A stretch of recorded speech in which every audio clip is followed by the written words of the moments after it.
సమర్ ఇన్సైట్స్కి స్వాగతం. ఈ ఛానల్ మీకు నచ్చినట్టయితే సబ్స్క్రైబ్ చేయండి, మీ బంధుమిత్రులకు షేర్ చేయండి, అలాగే బెల్ ఐకాన్ని క్లిక్ చేయండి. మీరు మీ రోజువారీ జీవితంలో బాగా బోర్ ఫీల్ అయిపోయి ఏదైనా ఎంటర్టైన్మెంట్ గురించి చూస్తున్నారా? లేదా మీరు టీవీ ఛానల్స్ అన్నీ ఆన్ చేస్తే దాంట్లో వచ్చే న్యూస్ ఛానల్స్ని చూస్తూ ఒక రకమైన టెన్షన్లో ఫీల్ అవుతున్నారా? మీకు రిలాక్స్ కావాలనిపిస్తుందా? అయితే నేను ఇప్పుడు చెప్పే ఛానల్ని చూడండి. దాని పేరు సునో హిందుస్థాన్. ఇది పాకిస్తాన్ టీవీ ఛానల్లో వచ్చే ఒక టీవీ ప్రోగ్రాం.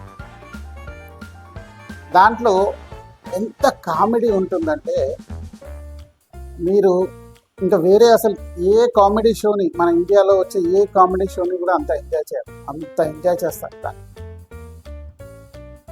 దాంట్లో ఆర్మీ విషయాలు, పాకిస్తాన్కి సంబంధించిన, ఇండియాకి సంబంధించిన ఆర్మీ విషయాలు, వాటి గురించే చెప్తారు. కానీ ఎంత నవ్వొస్తుందంటే మీకు కొంచెం టైం దొరికితే, టైం ఉంది అనుకుంటే దాంట్లో వచ్చే కామెంట్స్ చదవండి, పడి నవ్వుతారు.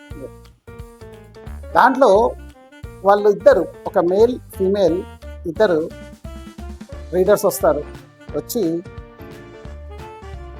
హిందుస్థాన్ అంటే మన భారతదేశాన్ని ఎన్నిసార్లు మేము మిమ్మల్ని తరిమి కొట్టాం, అసలు మీకు ఒక్కసారి కూడా మీకు సిగ్గు అనిపిస్తలేదా మళ్ళీ మా మీదకి రావడానికి? అసలు మేమెక్కడ, మీరెక్కడ? మీరు మీ యొక్క భారతదేశం జనాభాలో పెద్దగా ఉండొచ్చు, భూమిలో పెద్దగా ఉండొచ్చు, ఆర్మీలో కూడా మాకన్నా ఎక్కువ సంఖ్యలో మీ దగ్గర వీళ్ళు ఆర్మీ పీపుల్ ఉండొచ్చు. కానీ ఎప్పుడు మా వాళ్ళే పై చేయిగా ఉంటారు, మా వాళ్ళే మిమ్మల్ని కొట్టేస్తారు, మా వాళ్ళే మిమ్మల్ని కొడుతున్నారు. ఇన్ని యుద్ధాల్లో కూడా కంటిన్యూ మా వాళ్ళే మిమ్మల్ని కొట్టారు, అయినా మీకు బుద్ధి రావట్లేదు అంటుంటారు. దీంట్లో మీరు కింద వచ్చే కామెంట్స్ చదువుతుంటే ఆ కామెంట్స్లో ఒకతను రాస్తున్నాడు ఏంటంటే, ఒరే పిచ్ అయినా, మేము 90,000 మందిని 1971లో 90,000 పీపుల్ ఇది హయ్యెస్ట్ ఇన్ ద వరల్డ్, మీ వాళ్ళని మేము యుద్ధ ఖైదీగా తీసుకున్నాం రా బాబు అని రాస్తున్నారు. అది వాళ్ళకి పట్టదు. మనకి పూర్వకాలం నుంచి ఒక సామెత చెప్తారు ఏంటంటే, యథా రాజా తదా ప్రజ. ఎందుకంటే రాజులు ఎలా ఉంటారు, ప్రజలు అలాగే ఉంటారు. అక్కడ ఉండే పాలకులు ఎలా ఉన్నారు, గొప్పలు చెప్పుకుంటున్నారు. వాళ్ళు మేము పూర్తి చేస్తాం, నరికేస్తాం, ఏకేస్తాం, పీకేస్తాం అని చెప్తున్నారు. న్యూస్ ఛానల్స్ కూడా అదే చెప్తున్నాయి. వాళ్ళు అనేది ఏంటంటే, వాళ్ళకి ఇన్ఫర్మేషన్ వచ్చిందంట. ఏంటి అంటే, సిక్ రెజిమెంట్ లేదా మన ఇండియన్ ఆర్మీలో సిక్ పీపుల్ 8% ఉన్నారంట. వాళ్ళు మేము పాకిస్తాన్తో యుద్ధం చెయ్యము అని డిక్లేర్ చేసేసారంట. అలాగే 3% ముస్లిమ్స్ ఉన్నారంట, వాళ్ళు కూడా మేము పాకిస్తాన్తో యుద్ధం చెయ్యము అని చెప్పారు. అంటే వాళ్ళకి ఇన్ఫర్మేషన్ వచ్చేసింది, ముస్లిం వాళ్ళు అలాగే సిక్ వాళ్ళు పాకిస్తాన్తో యుద్ధం చేయమని చెప్పారట. అందులో ఒక రిటైర్డ్ మిలిటరీ జనరల్ని పిలుస్తారు. ఆయన పేరు సాబ్రెక్ సాలే సాహెబ్. అది నాకు సరిగా వాళ్ళు ఆ లాంగ్వేజ్లో చెప్తుంటే నాకు అర్థం కాలేదు, కానీ పేరు మాత్రం ఇదే అనిపించింది, అదే రాశాను. మీకు కింద డిస్క్రిప్షన్లో లింక్ ఇస్తాను, అది చూడండి, పడి నవ్వుతారు. అలాగే వాళ్ళు సాలే అంటే SALE, మనం సేల్ అంటాం మనం దీన్ని, వాళ్ళు సాలే అన్నారు. పర్వాలేదు, ఏదనుకుంటారు మనం సాలేనే అందాం, వాళ్ళు అన్నారు. కానీ అయితే ఏంటంటే 7 సిస్టర్స్ దగ్గర ఆయన చెప్పేది ఏంటంటే, మన యొక్క 7 సిస్టర్స్ అంటే ఈశాన్య రాష్ట్రాల దగ్గర 4.5 lakhs ఆర్మీ అక్కడ ఉందంట. అది బంగ్లాదేశ్ వాళ్ళు మనకు ఎగనెస్ట్గా అయిపోయి ఎక్కడైతే చికెన్ నెక్ ఉందో ఆ చికెన్ నెక్ దగ్గర వాళ్ళు ఆక్యుపై చేసేసారంట. ఇప్పుడు అక్కడి నుంచి ఆర్మీ రాదట. ఇంకా మిగిలిన ఆర్మీలో ఆల్మోస్ట్ 7 lakh పీపుల్ కాశ్మీర్ని కాపాడడానికి ఉన్నారంట. ఆయన చెప్తున్నాడు, రిటైర్డ్ మిలిటరీ జనరల్. ఆయన వాళ్ళు కూడా ఇటు సైడ్ రారంట. ఒకవేళ రావాలనుకుంటే కూడా ఆ చికెన్ నెక్ని దాటి మన ఆర్మీ వాళ్ళంతా 4.5 lakhs ఆర్మీ అంతా బార్డర్కి ఈ వెస్ట్ సైడ్కి వాళ్ళ పాకిస్తాన్ సైడ్ రావాలంటే మినిమం 3 to 4 days పడుతుందట. ఆ 3 to 4 daysలో వాళ్ళు ఇండియాని నాశనం చేసేస్తారంట వాళ్ళు. ఇది అయిపోయింది. ఆయన అంటే ఈ జోకర్ అయిపోయాడు, ఇంకో జోకర్ వచ్చాడు. అతను ఏంటంటే ఆయన లెఫ్టినెంట్ జనరల్ రిటైర్డ్ రాజా మొహమ్మద్.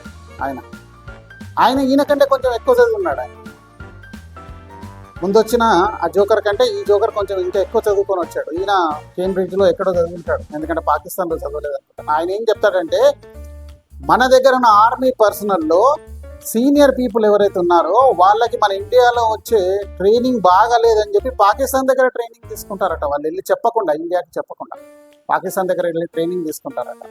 అలాగే కాశ్మీర్ వాళ్ళని మనం ఫోర్స్ చేసి ఇండియాకి సపోర్టింగ్గా మాట్లాడండి, పాకిస్తాన్కి ఎగనెస్ట్గా మాట్లాడండి అని వాళ్ళ నోళ్ళల్లో మైక్ కుక్కి మీరు పాకిస్తాన్కి ఎగనెస్ట్గా మాట్లాడండి అంటే వాళ్ళు మాట్లాడమని చెప్తున్నారట. ఎందుకంటే పాకిస్తాన్ అంటే వాళ్ళకు ఒక ఆత్మీయ సంబంధం ఉందట కాశ్మీర్ వాళ్ళకి. వాళ్ళు న్యూస్ ఛానల్స్ చూడట్లేదేమో, ఎందుకంటే అక్కడ మొత్తం కొవ్వొత్తులు పెట్టుకొని, జెండాలు పట్టుకొని, భారతీయ జెండాలు పట్టుకొని పాకిస్తాన్ ముర్దాబాద్ అని అరుస్తూ పెద్ద పెద్ద ర్యాలీలు తీస్తున్నారు కాశ్మీరీ వాళ్ళు. తర్వాత వాళ్ళ ఎయిర్ క్రాఫ్ట్ క్యారియర్స్ని మన ఐఎన్ఎస్ విక్రాంత్ వాళ్ళు చూసంట వెనక్కి మరలి వచ్చేసారంట. మేము వాళ్ళతో పోటీ పడలేమని చెప్పేసి వెనక్కి వెళ్ళిపోయాయంట. అసలు మన ఇండియన్కి భారతదేశం వాళ్ళకి మిసైల్స్ని ఎట్లా వాడాలో తెలియదంట. వాళ్ళు రాంగ్ ఫైర్ చేస్తే అది వెళ్ళి పాకిస్తాన్లో పడ్డదంట. అప్పుడు సారీ అని చెప్పారంట. అది నిజంగానే పడింది, కానీ కావాలనే చేశారు. ఆ లాంగ్ రేంజ్ మిసైల్ టెస్ట్ చేయడానికి చేశారు, అక్కడ వెళ్ళి పడింది. వాళ్ళు ఏం చేయలేరు కూడా. తర్వాత ఇతను ఏమంటాడంటే చైనా మనకి దగ్గరగా ఉంది. అంటే ఈ సెకండ్ కమెడియన్, ఆ షోలో వచ్చిన సెకండ్ కమెడియన్ రాజా మొహమ్మద్ ఏమంటాడంటే చైనా మనకు చాలా దగ్గరగా ఉంది, అది వరల్డ్లో గ్రోయింగ్ పవర్ అంట, వరల్డ్లో టాప్ గ్రోయింగ్ పవర్, అది మనకు సపోర్టింగ్గా ఉంది. యుఎస్ఏ ఇప్పుడు చాలా ప్రాబ్లమ్స్లో ఉంది, చాలా దూరంగా ఉంది. ఇంకోటి వరల్డ్లో అది డిక్లైనింగ్ పవర్ అంట, దాని పవర్ మొత్తం పోతుందంట. కాబట్టి యుఎస్ఏతో ఏమీ కాదు, అది చాలా దూరం ఉంది. యుఎస్ఏ ఒకవేళ భారతదేశానికి సపోర్ట్ చేసినా భారతదేశానికి ఆ సపోర్ట్ అందదు. ఇంకోటి యుఎస్ఏ కంటే చైనా వాళ్ళ దగ్గర మంచి మంచి ఆయుధాలు ఉన్నాయి. చైనా గ్రోయింగ్ పవర్ వరల్డ్లో ఇప్పుడు యుఎస్ఏ కంటే కూడా టాప్లో ఉంది అని చెప్తున్నారు ఈయన మనకి. అయితే ఏంటంటే ఇది growing power and USA is declining power మనకి. ఇంకా అన్నిటికంటే ఆశ్చర్యమైన విషయం ఏంటంటే నేను నవ్వి నాకు కళ్ళల్లోంచి నీళ్ళు వచ్చాయి.